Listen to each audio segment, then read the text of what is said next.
Properties से आ रही है, हाउस प्रॉपर्टी से आ रही है, मतलब वो है क्या बोलते हैं, उसने बहुत सारी इन्वेस्टमेंट करी हुई है तो हाउस प्रॉपर्टी में इनकम हो रही है, कैपिटल गेन है, अदर सोर्स, एंड लिखा हुआ है मेनली। इसका मतलब कह सकता हूँ कि इसका मतलब उसका कोई अपना तो खास कोई ऐसा बिजनेस है नहीं कि वो मतलब कुछ टीवी बेच रहा है, एसी बेच रहा है, इंफ्रास्ट्रक्चर है, टेलीकॉम है, उसकी तो ये तीन चीजों में इनकम है।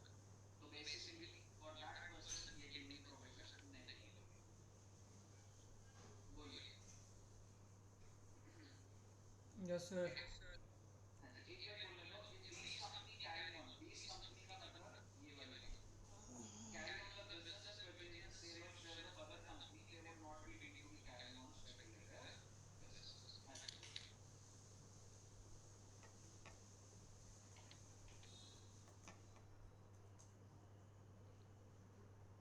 हाँ जी सर, आगे बढ़ो। जितना मैंने बताया ना मोर देन सफिशिएंट है, कोई टेंशन वाली बात नहीं है, एनालिसिस। सर हाँ जी। सर ये स्पेकुलेटिव बिजनेस की सर बेसिक डेफिनेशन क्या होगी, मतलब एक्चुअल डिलीवरी नहीं होनी चाहिए और सेटलमेंट कब की हो जानी चाहिए ये। हाँ जी, फिजिकल डिलीवरी होनी चाहिए, और कोई भी बिजनेस स्पेकुलेटिव है कि नहीं है उसके लिए अगर आपकी ट्रांजैक्शन स्पेकुलेटिव है तो बिजनेस स्पेकुलेटिव होगा ना। नहीं वो तो ठीक है सर, लेकिन ट्रांजैक्शन कितने टाइम में हो जानी चाहिए। ऐसा कोई रूल और इसके अंदर हमको नहीं जानना, हमें सिर्फ ये समझना है कि भाई ये होगा। ठीक है। ठीक है। अब जैसे फर्दर क्या लिखा हुआ है, हेजिंग समझते हो आप, हेजिंग क्या होता है?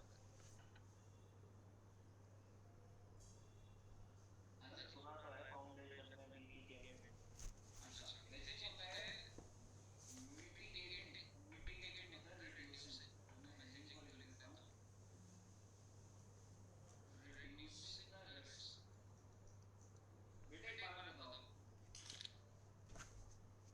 तुम्हारे आपने देखा होगा दुकानदार जो होता है वो अपने स्टॉक की इंश्योरेंस कराता है, मानते हो?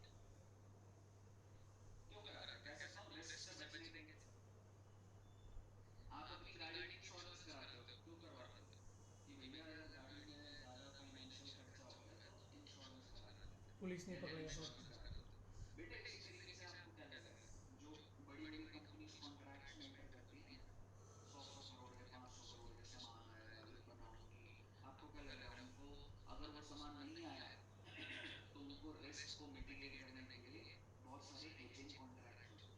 हेजिंग कॉन्ट्रैक्ट होता है कि मान लो मैंने अभी सोचा है ललित से 500 करोड़ का सामान लेना है, समझ लो सर।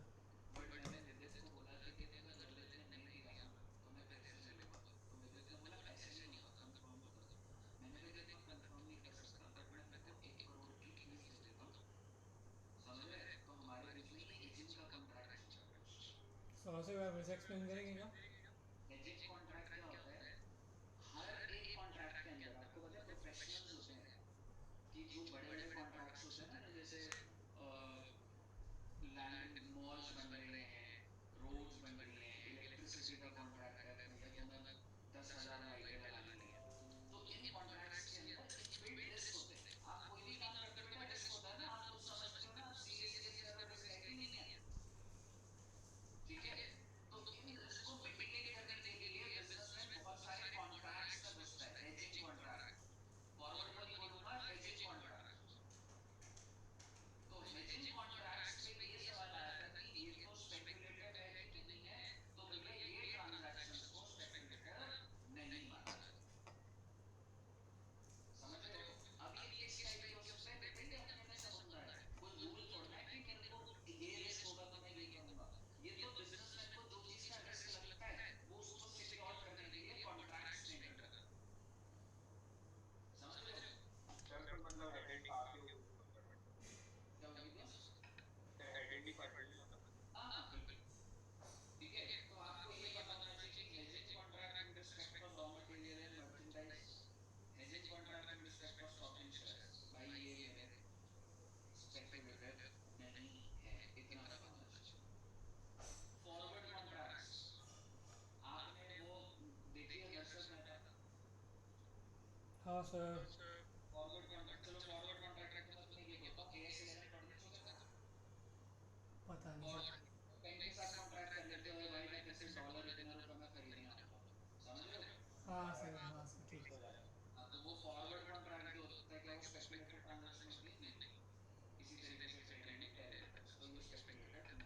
डेरिवेटिव्स क्या होता है? ये भी इंस्ट्रूमेंट्स होता है फर्दर तुम लोग, मतलब तुम ये लगा लो तुम्हें अभी तक सिर्फ स्टॉक और शेयर्स पता है, डेरिवेटिव और इंस्ट्रूमेंट्स होते हैं और सर स्क्रिप्ट्स क्या होता है? स्क्रिप्ट्स तो शेयर्स होता है। Okay sir. ठीक है, और ये सब एलिजिबल ट्रांजैक्शन जैसे कुछ पढ़ने की जरूरत नहीं है।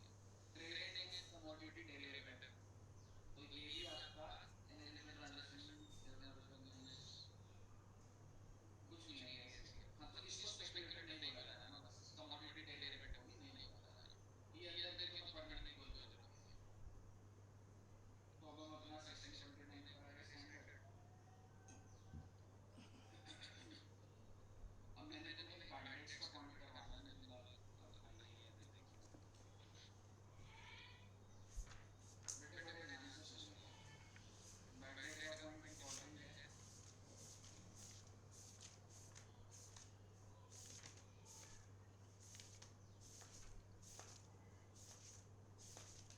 बेटे बैंडेड्स की एंट्री अकाउंट्स में क्या होती है? Bad date to dater. Banded to date, ये बनाना मत अभी, ठीक है, मुझे नहीं पता कैसे बनाना है। बेटे अब सवाल ये है, क्या बैंडेड्स की डिडक्शन मिल जाती है?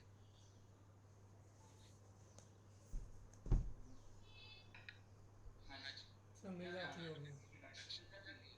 मिल जाती होगी sir. Answer is yes. Yes. ठीक है, लेकिन बेटे इनकम टैक्स में कुछ कंडीशन लगानी है, और बच्चे ये कौन से सेक्शन में है? सेक्शन 36, समझते जाना। बैड डेट्स की डिडक्शन आपको मिल जाएगी। दूसरी बात पूछ लेता हूँ पहले, प्रोविजन फॉर बैड डेट की मिलेगी?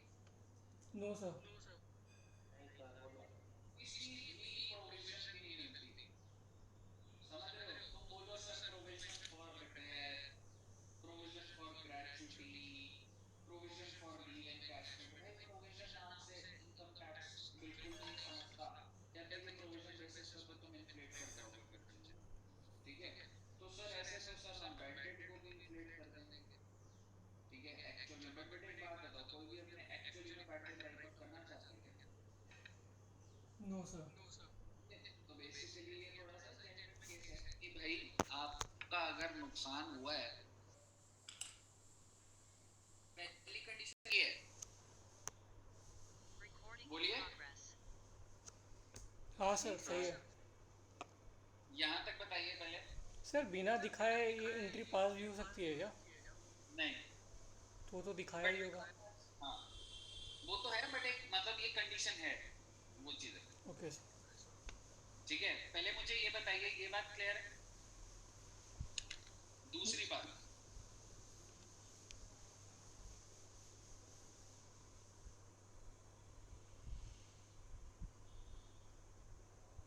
Bad debts should be written off in accounts as well। यानी कि बेटे तुम ये बोलो कि एज पर माय अकाउंट्स मैंने एंट्री नहीं डाली, लेकिन इनकम टैक्स में तुम बैड डेट की डिडक्शन लेना चाहते हो, क्या ऐसा हो सकता है? Not possible sir. ठीक है, यानी कि मैं आपको ये बोल रहा हूं, लिख दिया वैसे मैंने कि भाई साहब बैड डेट्स को राइट ऑफ करना होगा अकाउंट्स में भी। आप ऐसे नहीं बोल सकते, इनकम टैक्स वाले ने बोला अच्छा नुकसान हो गया, आपने बोला हाँ, उसने कहा कितने का नुकसान हो गया बैड डेट का? आपने कहा 1 करोड़ का। उसने कहा अकाउंट्स में एंट्री दिखाना कि तुमने बैड डेट टू डेटर करा है। कह रहा सर अकाउंट्स में नहीं करा, वो भी हम कुछ टाइम बात कर देंगे। उसने कहा भाग जाओ यहाँ से, खुल लो पहली फुर्सत में। तुम अकाउंट्स में करते नहीं एंट्री। क्यों नहीं करते? क्योंकि अपने इन्वेस्टर को तुमको प्रॉफिट दिखाना है, और यहाँ पे क्योंकि टैक्स बचाना है, यहाँ पे बैड डेट रो रहे हो, वहां पे ऐसे थोड़ा ना होता है। तो बेसिकली आपको बैड डेट की डिडक्शन तब मिलेगी जब पहले आपने इसको क्या कंसिडर कर लिया है? इनकम। और उससे और दूसरी कंडीशन क्या है कि it should be written off in accounts also. मुझे बताइए क्या आपको समझ आई पहले बात? सौरभ सर, इनकम टैक्स के लिए हम रिवर्स एंट्री नहीं डाल सकते? और जैसे सर डेटर टू सेल करा होगा, सेल टू ये नहीं कर सकते डेटर? नहीं नहीं, अच्छा, वो अकाउंट्स का ही चलेगा जैसे चलता था। होती नहीं है, इनकम टैक्स में एंट्री नहीं डलती ना, वो तो सिर्फ लेजर देख के समझ के चीज़ों को वो करते हैं। तो सर ये बैड डेप्ट को सर अगर मतलब कंपनी को होता है तो वो सेल्स को रिवर्स क्यों नहीं कर लेती? यार वरना प्रेजेंटेशन खराब हो जाएगी ना। एक इन्वेस्टर जानना चाहता है कितना पैसा तुम सेल तो करते हो, डूबता कितना है वो अलग से देखना चाहता है ना। Okay sir. ठीक है, अब मेरी बात ध्यान से सुनिएगा, मैं एक बार फिर से बोलता हूँ। अगर मैं इसको सिंपल वर्ड्स में लिख दूं ना, डिडक्शन ऑफ बैड डेट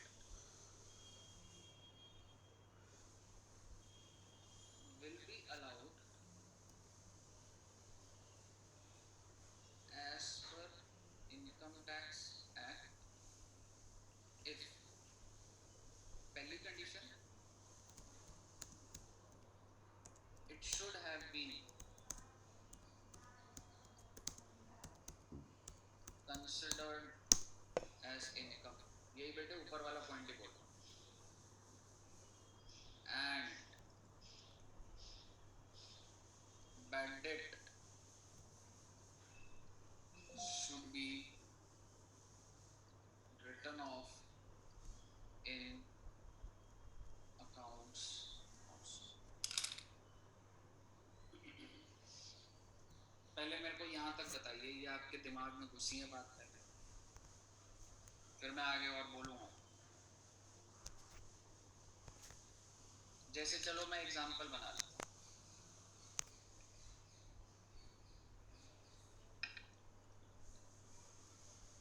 बेटे प्रीवियस ईयर,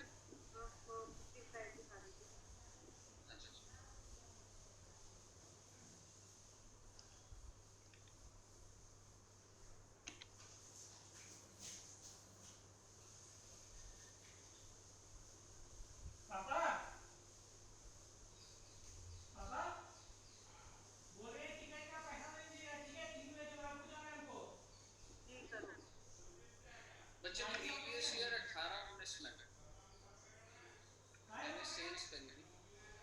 अरे एनओसी हम यहाँ पे चला थोड़ी ना है, दिल्ली से आ गए, बस चले जाएंगे।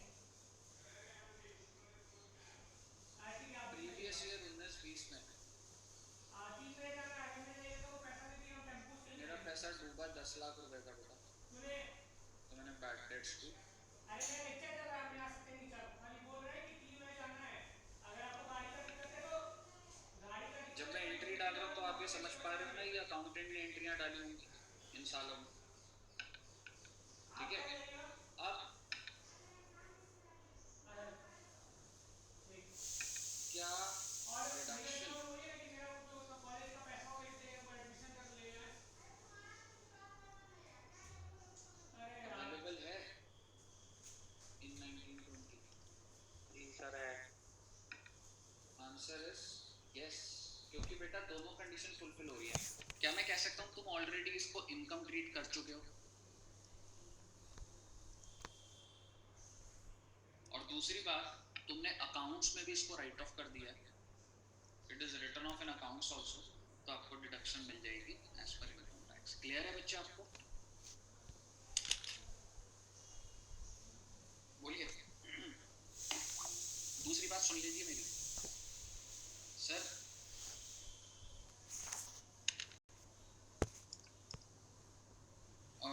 ठीक है, स्टेप बाय स्टेप बोलूंगा। यहाँ तक पहले क्लियर है आपको? हाँ जी, सर अगर बैड डेट रिकवर्ड हो जाते हैं और डिडक्शन मिल जाती है तो उस केस में आ क्या जाऊँ, होगा? बैड डेट रिकवर्ड तो बाद में आऊंगा। तो सर ये सेम ईयर का बैड। यहाँ तक क्लियर है? आगे सुनिए बेटे, आईसीडीएस का एक पंगा आ गया जिंदगी में, इतना तो तुम्हें सुनना ही पड़ेगा।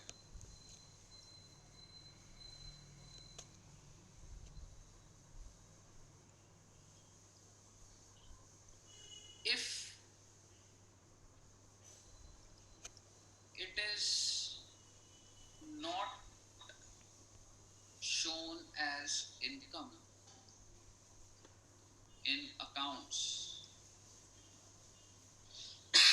but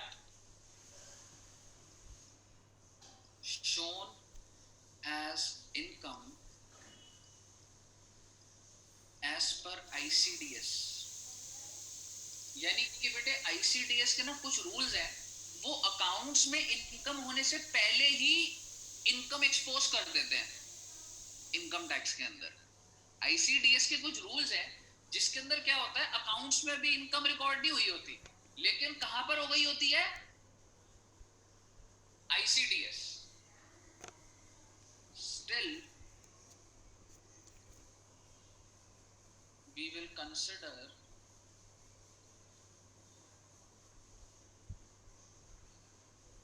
that condition number 1 is fulfilled। तो सर पेपर में केस स्टडी बन के आ सकती है बेटा कि एक कंपनी है वो बैड डेट को राइट ऑफ करना चाहती है और उसके अकाउंट्स में तो अभी तक उसने उसको इनकम नहीं दिखाया, समझ रहे हो, अकाउंट्स में इनकम नहीं दिखाया। तो मुझे बताइए, लेकिन ICDS के हिसाब से इनकम दिखा दिया, तो मुझे बताइए क्या उसको डिडक्शन मिल जाएगी? मिल जाएगी सर। अब आपका अगला सवाल आ जाएगा, सर इसका मतलब तो ये है कि उसने तो अकाउंट्स में बैड डेट भी राइट ऑफ नहीं करे होंगे, जब इनकम नहीं दिखाई अकाउंट से तो बैड डेट का बात का राइट ऑफ करेगा। हाँ सर। तो आप बस ये मान के चलिए, इस सिचुएशन को इंडिपेंडेंट हैंडल करके चलिए कि भैया अगर ICDS में इनकम एक्सपोज हो गई ना तो मेरे को बैड डेट की डिडक्शन मिल जाएगी, समझ रहे हो? ICDS लगेगा वहाँ अकाउंटिंग प्रोविजन, और वो अलग, उसको वो कहाँ जा रही है बात, वो छोड़ो उसको, ठीक है। ICDS के अकॉर्डिंगली अगर आपने इनकम दिखा दी, ठीक है, और अभी तक अकाउंट्स में इनकम नहीं चढ़ी है, स्टिल मैं कंडीशन नंबर 1 को फुलफिल्ड मानूंगा, ठीक है जनाब। सौरभ सर सेम ईयर में बैड डेट नहीं हो सकता क्या? सेम ईयर में भी हो सकता है, नेक्स्ट ईयर में भी हो सकता है। तो सर जिस हो ईयर सकता में बैड डेट हो जाएगा उस ईयर में डिडक्शन मिलेगा? उस ईयर में डिडक्शन मिलती है, क्योंकि एक्चुअली राइट ऑफ तो आप तब कर रहे हो। ओके हो सर। सकता है मैंने 4 साल पहले जो सेल करी थी मैं उसकी इनकम दिखा चुका हूँ, लेकिन 4 साल बाद आज मुझे पता लग रहा है वो बैड डेट है, तो मेरे को इस साल में डिडक्शन मिल जाएगी। Okay sir. ठीक है, पहले तो ये समझिए, ये क्लियर है? पहले आपको जब इसको रीड करोगे ना इलैबोरेटेड वे में लिखा हुआ सब समझ आएगा, और यहाँ भी आ चुका होगा अभी तक, ठीक है। अब मेरी दूसरी बात समझिएगा,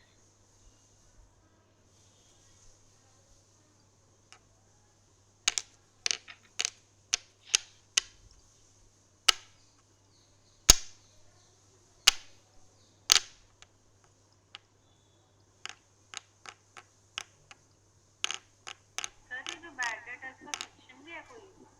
36 में है मैडम। क्या सर 36? स्पेसिफिक सेक्शन थे ना जो। सर रेसिड्यूटी सेक्शन है ना? नहीं 37 है ना रेसिड्यू। अच्छा। अरे सर बेटे एक इंसान है कह रहा है जी मैं तो गांजा वो वाला काम है मेरा, तो लोन देता हूँ रिकवर करता हूँ, होते हैं ना बेटे। हाँ तो सर। एक इंसान है वो कहता है, एक ना मैंने यहाँ पे मालवीय नगर में था एक रॉनी फाइनेंस लिमिटेड, क्या लगता है आपको उसका नाम सुन के? सर तो वही money lender. Money lender. Corrupt है सर, क्या है? करप्ट आदमी है बस। अगर यानी कि किसी को भी अगर अनसिक्योर्ड लोन चाहिए होगा ना तो लोग को ये लोग बड़े हाई रेट ऑफ इंटरेस्ट पे देते हैं।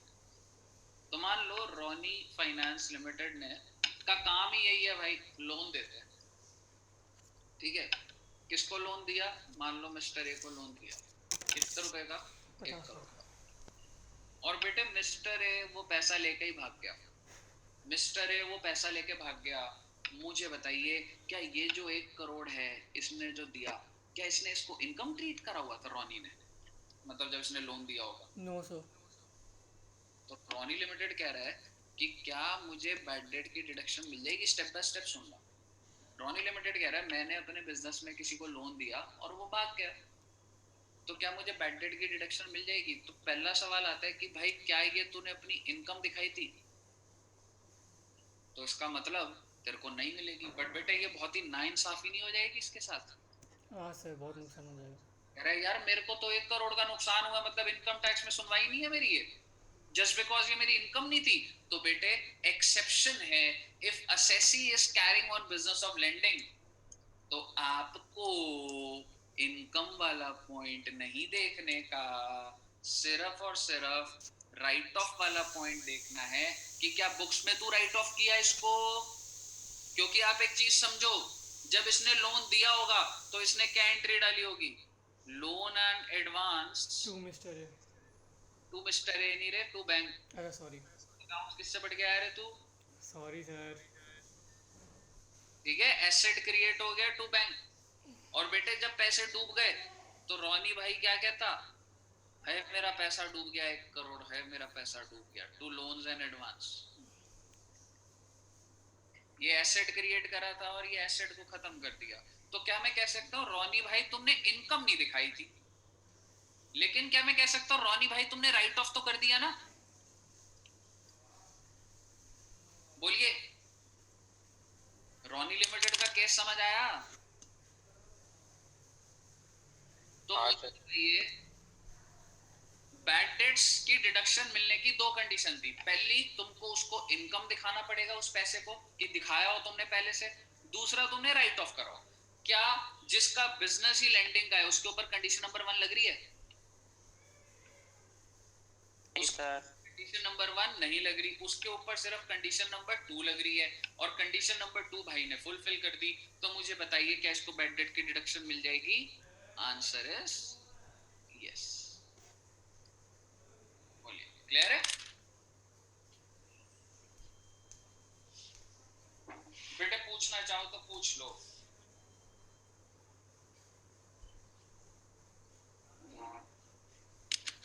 सौरभ मिस्टर ए को क्रिएटर क्यों नहीं बना सकते? क्या नहीं बना सकते? मिस्टर ए को क्रिएटर एक करोड़ क्यों नहीं बना सकते? क्या नहीं बना सकते? सर मैं बोल रहा हूँ कि मिस्टर ए को क्रिएटर एक करोड़ क्यों नहीं बना सकते? क्रेडिटर थोड़ा ना, तेरा डेटर है मिस्टर है। अच्छा मतलब सर मैंने ना अलग ही सोच के बोल दिया। कहना चाह रहा है कि सर लोन की जगह मिस्टर ए क्यों नहीं लिख सकते? मिस्टर ए एसेट ही तो है, बैलेंस शीट में तो एसेट ही है ना। भाई मिस्टर ए लोन डाल दियो तो बात खत्म कर। ठीक है, अब एक चीज समझना, लास्ट पॉइंट बोल रहा हूँ बस।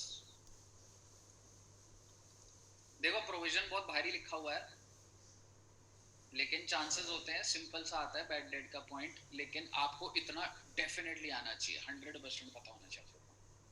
अब मैं आपसे बात कर रहा हूँ बैड डेट रिकवरी की। वाह जी वाह, बैड डेट समझ आया अभी? तुमको डिडक्शन मिल गई और तुमको बेटा बैड डेट रिकवरी हो गई। यानी कि तुमको भाई साहब रॉनी जी, या आप चाहे रॉनी की बात कर लो या इसकी बात कर लो, 10 लाख रुपए जो बैड डेट थे, अगर तुमको वापस हो गए तो मुझे बताओ क्या मैं बोल सकता हूँ it would be taxable under the head PGBP sir. Whether or not received in cash. सरकार बेटे जब टैक्सेबल करनी होती है ना तो क्लैरिफिकेशन बहुत अच्छी देती है, whether or not you are carrying on the business. भाई साहब पहली बात, यानी कि चाहे तुम्हारा बिजनेस बंद हो चुका है और तुमको बैड डेट से रिकवरी हुई तो तुम्हें क्या करना पड़ेगा बेटा? पीजीबीपी में टैक्सेबल दिखाना पड़ेगा उसको। दूसरी बात, मिस्टर ए है और मिस्टर बी है। बेटा मिस्टर ए ने अपना बिजनेस ट्रांसफर कर दिया। मिस्टर ए की हिस्ट्री ये थी कि भाई ने बैड डेट की डिडक्शन ले रखी थी 2 लाख की। हो सकता है ना सर, जब मैं बिजनेस चला रहा हूं तो लाइफ में 2 लाख की डिडक्शन मिल नहीं सकती मुझे बैड डेट की। अब उसने अपने बिजनेस को बेच दिया और बेटा बैड डेट रिकवरी हो गई। यहाँ पे क्या लगता है आपको, सरकार छोड़ेगी या टैक्सेबल कर देगी? Taxable. Taxable in the hands of mister B. सरकार कहती है मुझे कोई मतलब नहीं वो इंसान है कि नहीं है, वो बिजनेस है कि नहीं, बैड डेट की मैंने डिडक्शन दी थी, अगर रिकवरी हो गई तो मैं टैक्सेबल कर दूंगी। तो मिस्टर बी बोलता है लेकिन ये तो रिकवरी जो है वो तो पुराने बिजनेस की है। कह रहे तुमको मिल गई ना वो रिकवरी, तुम्हारे हैंड में टैक्स। बोलिए जनाब, कोई दिक्कत? तो ये हो गए बेटा आपके बैड डेट के प्रोविजंस। यहां तक बताइए अगर कोई दिक्कत है तो।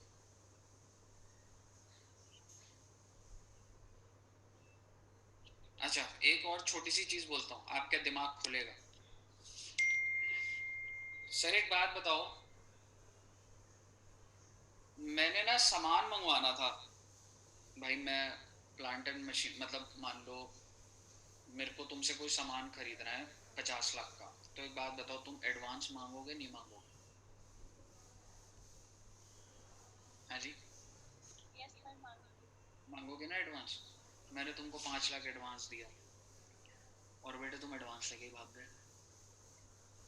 यानी कि मैं तुमसे कुछ परचेज करना चाहता था 50 लाख का, और तुमने कहा कि सर हम सप्लाई कर देंगे, ये सारी कोटेशन है, 50 लाख लगेंगे, इस दिन को आपको गुड्स मिल जाएंगे, आइए हमारी फैक्ट्री देख लीजिए, ये हमारी फैक्ट्री है। उसने कहा लेकिन सर हम ऑर्डर तब लेते हैं जब आप 5 लाख रुपए दोगे, नहीं है तो आप जाइए, हम नहीं बेच रहे। मेरे को आप जेन्युइन लगे, मैंने 5 लाख दे दिया आपको। तो बेटे मैंने एंट्री क्या डाली होगी? एडवांस टू बैंक, या क्रेडिटर टू बैंक भी बोल सकते हो ना, लाइफ में तुम मेरे क्रेडिटर बनने वाले हो, यस सर। ठीक है। और तुम बेटा पैसा लेके भाग गए, और अब मैं कह रहा हूँ ये तो मेरा बैड डेट है। मुझे बताइए मेरा बैड डेट है क्या मैंने इसको इनकम, ये क्या मेरी सेल पर है ये? नो सर, परचेज पे। तो बेटा ये 36 के अंदर नहीं आएगा, लेकिन आपको वैसे बता देता हूँ, इसकी डिडक्शन आपको मिल जाती है। सर आपने मुझे मिस्टर और मिस्टर बी वाला पॉइंट कराया है, वो ये बता देंगे आप? ये रिकवरी का पॉइंट है मैडम। बैड डेट की डिडक्शन किसने ली है? मिस्टर ए ने। मिस्टर ए ने अपना बिजनेस बंद कर दिया और अपने बिजनेस को ट्रांसफर कर दिया टू मिस्टर बी, तो बी को रिकवरी हुई। तो बी का सवाल है क्या ये 2 लाख मेरे लिए टैक्सेबल होगा? बिल्कुल, यस, ठीक है। ठीक है। तो आप एक चीज समझना बेटा, लाइफ में ऐसा बहुत बार हो सकता है, ऐसा भी तो हो सकता है ना बेटा, आपने अपने एम्प्लॉय को एडवांस दिया, वो भाग गया, हो सकता है ना बच्चे। तो क्या इन सब चीजों की भी डिडक्शन मिल जाती है? यस, आपको मिल जाती है, बट 36 में नहीं मिलेगी आपको। क्लियर है जी? यहां तक बताइए, कोई दिक्कत? सर कब तक चलेगा ये लेक्चर? बस खत्म, ऑलमोस्ट खत्म ही है। चलिए, तो भाई साहब बैड डेट का पॉइंट हो गया। अब बेटे मेरे हिसाब से अब जो रास्ते में आ रहा है ना उसको पढ़ डालो बस, ये तो फिर खींचो तो खींचते जाओ। बस तुमको मैं एक चीज बता देता हूँ, जो आप पे भरोसा करके मैं आपको दे रहा हूँ।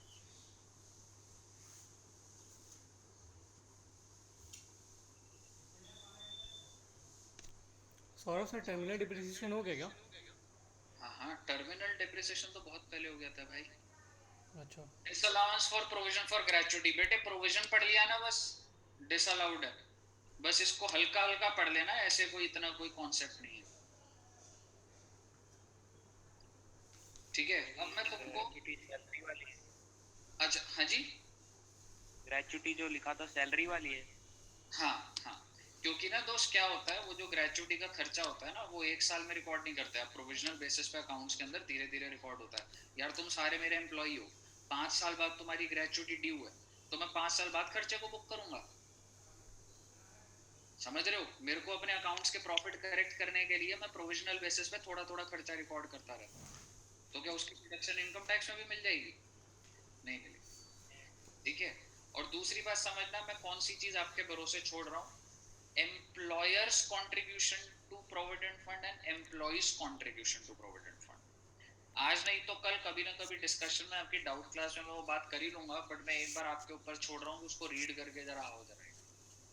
उसके अलावा रास्ते में जो भी है, ऐसा कुछ इंपॉर्टेंट कुछ भी नहीं बचा है, खत्म हो चुका है। लेकिन मेरे को आपका एक बार माइंडसेट बनाना है, I have to create your mindset, because जब आप क्वेश्चंस को सॉल्व करोगे, मैं भी करवाऊंगा बेटा क्वेश्चन सॉल्व तो मैं, ठीक है। वो जो फुल फ्लेश क्वेश्चन है ना, करेंगे उसको, थोड़ा फ्रेश माइंड हो जाए आप लोग का, ठीक है। वो जो एमसीक्यू वाली बुक है उसको करेंगे, प्रैक्टिकल क्वेश्चन जो बड़े बड़े वाले क्वेश्चन है पास्ट एग्जाम करेंगे, बिल्कुल करेंगे, ठीक है।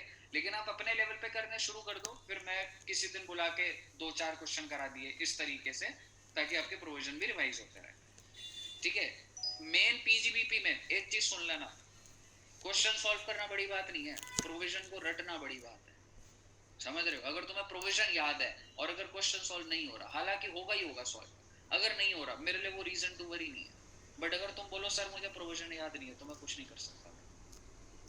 ठीक है, आइए, तो अब मैं आपके साथ फाइनली, पीजीबीपी खत्म हो गया बेटे, शाबाश बच्चों, बहुत छा गए बेटा तुम्हारे। ये सौरभ सर 4.188 से आगे वाला का क्या करना पड़ना है उसको? 4 188 के बाद जो टॉपिक दिया हुआ है।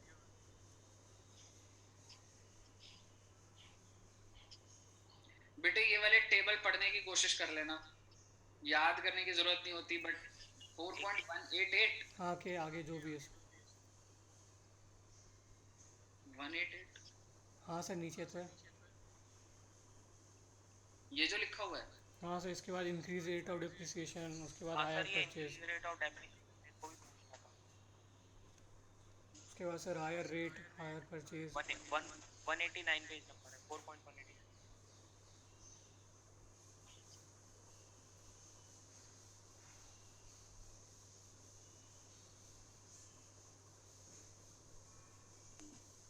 हाँ सर ये है ना, ये लिखा इंक्रीज रेट, ये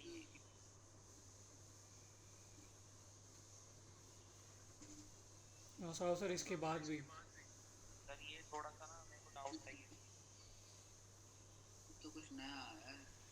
हाँ सौरभ सर इसके बाद भी बहुत सारे प्रोविजंस दिए हुए हैं। गिफ्ट ये का वाले ना, ये जो इनहेरिटेंस, दिया हुआ है एक्चुअल कॉस्ट के अंदर, ये एक्चुअल कॉस्ट लोगे। Hire purchase sir. हाँ, तो ये सारा रीड करो, ठीक है, ओके सर। और ये रीड करके जब तुम क्वेश्चन करोगे तुमको कॉन्सेप्ट बिल्डिंग अपने आप हो जाएगी। सर ये इंक्रीज रेट डेप्रिसिएशन थोड़ा सा बता दो, पढ़ा था मैंने, समझ नहीं आया। यार इंक्रीज रेट ऑफ डेप्रिसिएशन मेरे दिमाग में नहीं है अभी, ये कुछ नया है, मैं बोल दूंगा, इस पे कुछ इतना ज्यादा ऐसा नहीं है, पर मैं बोल दूंगा फिर। और सर ब्लॉक का आपने डिप्रिसिएशन का रेट भी नहीं कराया ना अभी? हाँ, तो इसको ना देखो, तुम अगर देखोगे ना ब्लॉक के रेट की, देखो मतलब अब मैं क्या चाह रहा हूँ कि आप इसको ऐसे कर लो, देख अब शिप्स के अंदर है, हाँ ठीक सर। है, ocean going ships, vessels, speed boats, ये ना याद करने की चीजें हैं, ठीक समझ है रहे? सर।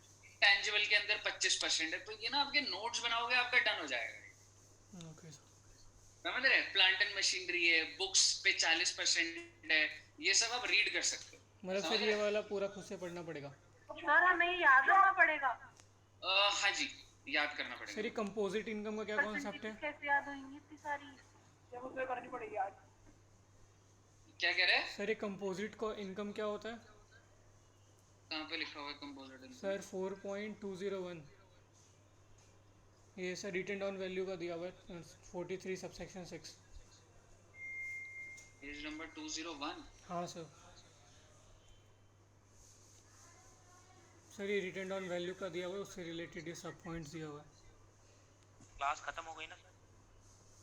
अभी खत्म, मैंने ऊपर फॉर्मेट बताना था, इसकी फोटो भेज दियो साहिल मेरे को। नहीं सर ये जो ऊपर रिटर्न ऑन वैल्यू है ना, उससे रिलेटेड पॉइंट है, मतलब थोड़ा बता दो ओवरव्यू क्या है, ताकि यार वो। ये कंपोजिट इनकम मेरे दिमाग में नहीं है अभी, ओके सर। ठीक है, और कुछ ये ऐसा होता नहीं था, ये चीज जो एक दो जो आपने बताई ना ये वाली, नहीं सर मैंने अभी तक पढ़ा नहीं सर, मतलब मेरे को ना अलग लगा तो मैंने छोड़ ही दिया था, मतलब छुआ भी नहीं है। वैसे पीजीबी पे इंटरेस्टिंग है बाकी सारे चैप्टरों में। इंटरेस्टिंग लगा आपको? क्या बात है, बढ़िया। अब तो फिर तुम्हारी प्रोफाइल डिसाइड हो गई, अब तुम टैक्स में जा सकती हो आर्टिकल से। और सर ये set of current depreciation deduct first, ये सब तो हमने कर लिया है ना? कौन सा? Sir carry forward of depreciation. हाँ हाँ, ये सारे प्रोविजन आते हैं तुम्हें अंदर के, ओके सर। ठीक है, तो वो जो कोने का कुछ होगा तो मेरे को बता देना, लेकिन अब आप रीड कर सकते हो फ्रीली, ठीक है, प्रोविजन तो खत्म होने नहीं बेटा, जो चीज समझ नहीं आएगी वो पूछ लेना बस, ठीक है। अब मेरे को एक बार फॉर्मेट पर आने दो ताकि आपके दिमाग में फॉर्मेट बैठ सके। मुझे बताइए पीजीबीपी कंप्यूट करने के लिए आपका स्टार्टिंग पॉइंट क्या होता है? Sir net profit as per the profit and loss account. ठीक है, अब आप मुझे बताइए, मैं आपसे एक जनरल बात करता हूँ, ये प्रॉफिट आफ्टर टैक्स है जो अकाउंट्स में है, या प्रॉफिट बिफोर टैक्स है? Before tax.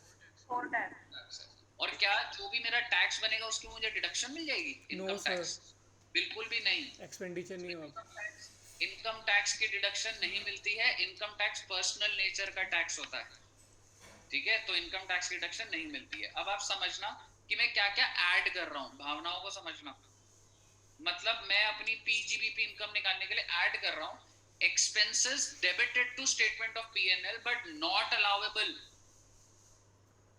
तो देखिए depreciation as per books add होगा, yes sir, income tax disallowed, हाँ ऐड हो आपको जाएगा। इसको डिटेल्ड पढ़ना है पूरा, ठीक है। 30% अगर तुमने TDS नहीं काटा तो 30% एड बैक हो जाएगा। सर ये AO ने TDS सर 30% वाला तो उसी में है ना, 194B और BB वाला, और सब में तो, आईए में और सब तो 20% था ना सर। 30% था नॉन रेजिडेंट के लिए, आईए 40A आई वो था, ओके ठीक है। वो डिटेल जब तुम पढ़ोगे अपने आप रिलेट हो जाएगा। 40A2 अगर कुछ अनरीजनेबल लगा तो AO डिसअलाउ कर देगा। यस सर, आप देखोगे कीवर्ड ना यहाँ पर भी है, any expenditure related person excessive unreasonable, ठीक है। तो उसके बाद 10,000 से ऊपर का कोई भी खर्चा 40A3 एड बैक हो जाएगा। यस सर, अदर देन क्या सर? 43B में जो खर्चा एड बैक हो जाएगा, इन्हीं के ऊपर ही पॉइंट्स होते हैं बच्चे सारे। तुम्हारा पर्सनल एक्सपेंस एड बैक हो जाएगा, कैपिटल एक्सपेंडिचर एड बैक हो जाएगा, रिपेयर्स ऑफ कैपिटल नेचर। तो ये आपको शांत मन से, और ये ऐसे नहीं करना होता, जब तुम्हारे पीजीबीपी के प्रोविजन टिप्स पर हो तब देखना होता। इसी तरीके से मैंने तुम्हें फाइन्स एंड पेनल्टीज के ऊपर बोला था, penalty in the nature of damage for delay in completion of being compensatory in nature is allowable। याद है penalty जो yes sir, compensatory, sir penal वाला अलाउबल नहीं होता और कंपनसेटरी अलाउबल होता। हाँ तो सर, उसी तरीके से बेटे ये किसी ना किसी सेक्शन के पॉइंट है, ये सीसीडी में 10% से ऊपर डिसअलाउ हो जाता था, ठीक है। तो ये एड बैक हो गए।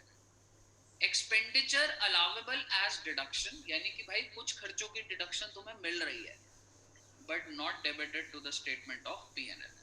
जैसे कि क्या मैं कह सकता हूँ तुम्हारी डेप्रिसिएशन हो गई, यस सर, ठीक है। दूसरा क्या हो गया तुम्हारा एडिशनल डेप्रिसिएशन, हाँ सर 35 AD का डिप्रिसिएशन और बिल्कुल balance scientific additional research. Depreciation, ठीक है। तो ये आपके कुछ खर्चे थे जो कि उधर तो नहीं मिल रहे थे। पहले आपको पता है यहाँ पे साइंटिफिक रिसर्च के ऑलमोस्ट सारे लिखे होते थे, क्योंकि उसमें ना 150% होती थी।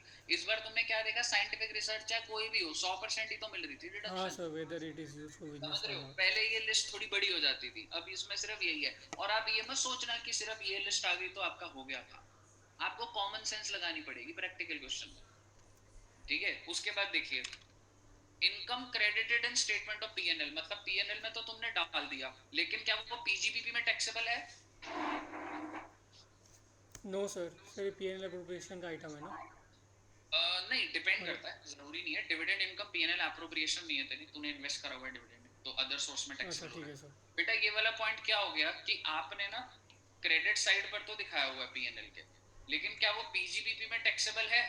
नहीं सर, एग्जाम्स इनकम होगा या फिर कुछ ऐसा। जैसे कि डिविडेंड इनकम, डिविडेंड इनकम बेटा आपकी अदर सोर्स में जानी चाहिए। Agricultural income, interest on security, profit on sale of capital asset, house property से किराया आ रहा है, लॉटरीज, गिफ्ट, रिफंड। बेटा एक बात बताओ, जब मैंने इनकम टैक्स की पेमेंट करी तो मुझे कोई डिडक्शन नहीं मिली, अगर मैंने ज्यादा पेमेंट कर दी और मुझे रिफंड आ गया तो उसको इनकम मान लूंगा क्या मैं? No sir. इंपॉर्टेंट बात बेटा, इंपॉर्टेंट बात, मेरे मन में थी ये बात, बस लिखी हुई आ गई तो अब मेरे को बोलना है। बेटा पता है आपको, जब रिफंड आता है ना आपका, तो उस पे इंटरेस्ट लगा हुआ आता है। ये पॉइंट आ सकता है, ये इंपॉर्टेंट है। आप एक बात बताओ, मैंने 100 करोड़ रुपए इनकम टैक्स को पे करे और बच्चे मैंने 40 करोड़ ज्यादा पे कर दिए थे, तो इनकम टैक्स वाला मुझे 40 करोड़ देगा या 40 करोड़ के ऊपर इंटरेस्ट भी देगा? इंटरेस्ट भी देगा सर। इंटरेस्ट भी देगा। तो ये जो interest on income tax refund है ना, ये बेटा पीजीबीपी में तो टैक्सेबल नहीं है, लेकिन ये कहाँ टैक्सेबल है? Other source. सॉरी सर, आपने जो कस्टम ड्यूटी वाला कराया था सर, कस्टम ड्यूटी तो इनडायरेक्ट टैक्स हुआ कि डायरेक्ट टैक्स हुआ? Indirect, indirect. तो सर इनडायरेक्ट टैक्स का डिडक्शन मिल जाता है हमें इसमें? क्योंकि ना तू इनकम में पूरा का पूरा देख, जैसे सपोज कर, अब ये वाली बात आपने छेड़ी है तो मैं बोलता हूँ, अगर मैंने तुम्हें सेल करी है ना 100 की, मान लिया मैं दुकानदार हूँ, ठीक है, मैंने सेल करी है 100 की और जीएसटी लगाया मैंने 10 रुपए का, 110, तो इनकम टैक्स पता है क्या कहता है कि तुम इनकम क्या दिखाओ? 110 रुपये और 10 का कहता है जब डिडक्शन लो। तुम मुझे पे करोगे, चाहे तुम कैश में करो चाहे आईटीसी से पे करो, तो मैं तुम्हें इसकी डिडक्शन दे दूंगा। तो एट फर्स्ट इंस्टेंस तुम्हारी इनकम बना देता है, फिर कहता है जब तुम पे करोगे तो डिडक्शन। मतलब सर वैल्यू ऑफ सप्लाई में ले लेता है। एग्जैक्टली। तो वो चीज है। तो इसी तरीके से income chargeable under this head deemed income, मतलब भाई बाकी सारी इनकम ये कौन सी आ गई, salary remuneration, income chargeable under this head, यानी कि बेटा पीएनएल के अंदर तो नहीं डली हुई, लेकिन पीजीबीपी में टैक्सेबल है पार्टनर की सैलरी रेम्युनरेशन जो भी है। और आप ये कह सकते हो फर्म के लिए जितना भी डिसला हो गया वो एड बैक हो जाएगा ना, इनकम होगी ना उसकी। हाँ सर। बोलिए। हाँ सर। अच्छा, एक मेरे को सेक्शन 41 के बारे में एक लाइन बोलनी है, मेरी बात बड़े ध्यान से सुनिएगा। आपने बैड डेट की बात तो करी, लेकिन एक बात बताओ, ये क्या होता है रेमिशन और सेसेशन ऑफ लायबिलिटी। बेटे मैंने तुमसे कोई चीज परचेज करी 100 रुपए की, तो मैंने परचेज टू ए लिख दिया 100 रुपए, मुझे बताइए क्या मेरे को 100 रुपए की डिडक्शन मिल गई होगी? हाँ सर, एक्सपेंस से दिखा दिया। एग्जैक्टली, एक्सपेंस हो गया ना ये मेरा। हाँ सर। लेकिन बेटे मुझे आपका प्रोडक्ट सही नहीं लगा और मैंने आपको पेमेंट नहीं करी, मैंने कहा भाई मैं नहीं दे रहा भाई तेरे को पेमेंट, ठीक है। तो बेसिकली अगर तुम इसको पे नहीं कर रहे या तुम्हारी कुछ डील हुई है कि इसके 100 रुपए की जगह तुमने सिर्फ 70 देने हैं, तो तुमने खर्चा तो 100 का रिकॉर्ड कर लिया। ओ भैया, तुमने कोई चीज दिखाई कि तुमने कितने की परचेस करी, 100 की, डिडक्शन कितने की ली, 100 की, ठीक है। लेकिन ड्यू टू सम सिचुएशन तुम्हारी ये जो लायबिलिटी थी, तुम्हारी लायबिलिटी कितनी है, कितने देने की लायबिलिटी है, 100 की। रुपए सर। लेकिन बेटे ये सेटल हुई 70 में, तो मुझे बताइए ये तो तुमने मजे नहीं ले लिए इनकम टैक्स के। सर 30 रुपीज़ इनकम में एडबैक हो जाएगा। Exactly, so that is section 41, ठीक है। रेमिशन या फिर cessation of a liability is deemed as. Sir ये सबसे इम्पोर्टेंट हेड है ना, मतलब पांचों में। हाँ, इसी पे ही सारा काम है, कैपिटल गेन और उस पे थोड़ा ना होता है कुछ। हाँ वो तो सर छोटा छोटा प्रोविजन लग रहा है इसके सामने तो कुछ। इस सारा सब यही है, कंपनी के अंदर पीजीबीपी ही है, मतलब वो इतना मिसलेनियस, मतलब इन द सेंस उसका एक लिमिट है, पीजीबीपी का कोई लिमिट नहीं है। इसके अंदर तुम्हें क्या लग रहा है ये बोल के खत्म हो जाती है क्या बात, 41 के अंदर पूरा दिन पढ़ते रहोगे तुम, क्या क्या सिचुएशन आ जाएंगी। हाँ सर। तो बेटा अब मेरे हिसाब से आप पूरे के पूरे डेवलप्ड हो, ग्रोन अप हो, और अब आप अच्छे से इसको पढ़ सकते हो और किनारे लगा सकते हो, ठीक है बच्चों।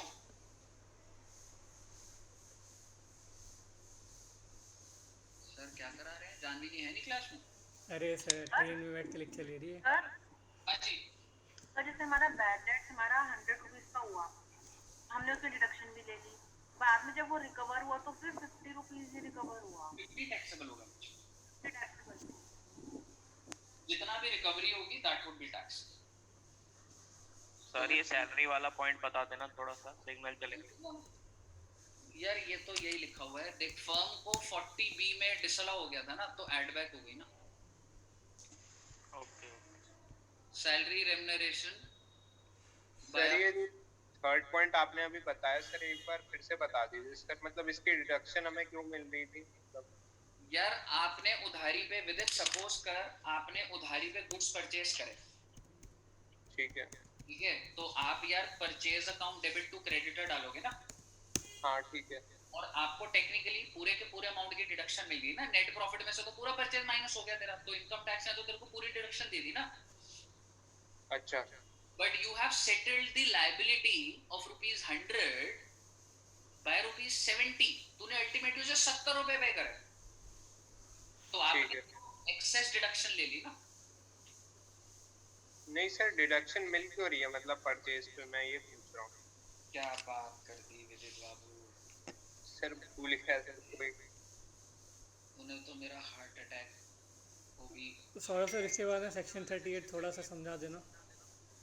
अच्छा बताता हूँ, अरे भाई ट्रेडिंग एंड पीएनएल अकाउंट से अगर तू नेट प्रॉफिट उठाएगा तो परचेज डेबिट नहीं हो रखी होगी पूरी की पूरी। हाँ। तो इसका मतलब क्या होता है, जो जो खर्चे यहाँ पे माइनस हो रखे हैं आपने 100 रुपए माइनस करा हुआ है। एक बात बता, 600 की सेल है, 100 की परचेज है, तेरा प्रॉफिट कितने का हो गया, 500 का हो गया। तो तूने नेट प्रॉफिट कहाँ से शुरू करा, 500 से। अच्छा। लेकिन अब मैं तेरे को बोल रहा हूँ ये जो परचेज 100 की थी, you have ultimately settled this with ₹70, You have paid 70 in full and final settlement. अच्छा सिर्फ कंपैरिजन कर रहे हैं क्या सर? मेरे को लगा कोई प्रोविजन है जिसमें हमें डिडक्शन मिल रही है सर। नहीं देख, कंपैरिजन नहीं देख, एक चीज समझ, मैं बोलता हूँ एक बार। हाँ सर वो समझ गया, वो ट्रेडिंग एंड पीएनएल में वो पूरा डिडक्शन। एग्जैक्टली तो जब तूने एंट्री डाली परचेज टू क्रेडिटर 100 रुपए, और जब आपने पेमेंट करी तो क्रेडिटर खत्म करा 100 से, लेकिन इसको पेमेंट कितने की करी? 70 टू पीएनएल। कहीं ना कहीं आपने सेटलमेंट, आपकी इनकम हो गई ना भाई। 100 रुपए की चीज को 70 पे सेटल कर दिया ना आपने। हाँ सर। तो भाई इनकम टैक्स क्या बोल रहा है? इनकम टैक्स बोल रहा है तुमने 100 की डिडक्शन ले रखी है, और जितना तुमने लायबिलिटी में कटौती करी है वो ऐड बैक नहीं करूंगा मैं। हाँ यार मैंने 100 की डिडक्शन ली और इन रियलिटी खर्चा 70 का है, तो सरकार कहेगी ना 70 की डिडक्शन लेनी चाहिए थी तुझे। हाँ ठीक है सर। क्लियर है? इसीलिए सर कंपनी में स्लैब नहीं लगता ना, वरना ये तो कुछ भी कर देंगे। ठीक है जी। हाँ जी, 38 के अंदर तो यार ये है, 38 में ये है कि आपकी जो बिल्डिंग है वो पार्टली बिजनेस के लिए है और पार्टली रेजिडेंशियल पर्पस है। Yes sir. यानी कि मान लें अगर मैं ग्राउंड फ्लोर पे रह रहा हूँ तो मैंने फर्स्ट फ्लोर पर इंस्टीट्यूट खोल दिया, ठीक है, तो बिल्डिंग के ऊपर जो भी खर्चा होगा, मान ले मैं प्रॉपर्टी टैक्स पे कर रहा हूँ, ठीक है, मान ले मैं व्हाइट वॉश करा रहा हूँ, तो मुझे क्या पूरी बिल्डिंग के ऊपर व्हाइट वॉश के खर्चे की डिडक्शन मिलेगी या सिर्फ और सिर्फ जो इंस्टीट्यूट के लिए खर्चा है उस पर मिलेगी? सर वो मेरे को ना पीजीबीबी के एंगल से सही है, मेरे को ना हाउस प्रॉपर्टी के एंगल से पूछना है कि सर हाउस प्रॉपर्टी में जो नीचे वाला ग्राउंड फ्लोर का यूनिट है उसी का 30% मिलेगा ना? हाउस प्रॉपर्टी में भाई, हाउस प्रॉपर्टी में क्यों डिडक्शन मिलेगी तेरे को? इसकी स्टैंडर्ड डिडक्शन है वहाँ तो। हाँ सर वही मैं पूछ रहा हूँ, जो नीचे वाले फ्लोर का है उसी का 30% मिलेगा ना? जैसे मान लो सपोज करो सर उसका। हाँ बिल्कुल बिल्कुल। ओके सर, ठीक है सर। तो बच्चों ठीक है सर। सर शाम में क्लास लेने का कुछ है क्या? शाम को नहीं, शाम का नहीं। Okay sir. ठीक है बच्चों, चलिए, thank you very much, bye thank you bye. Sir.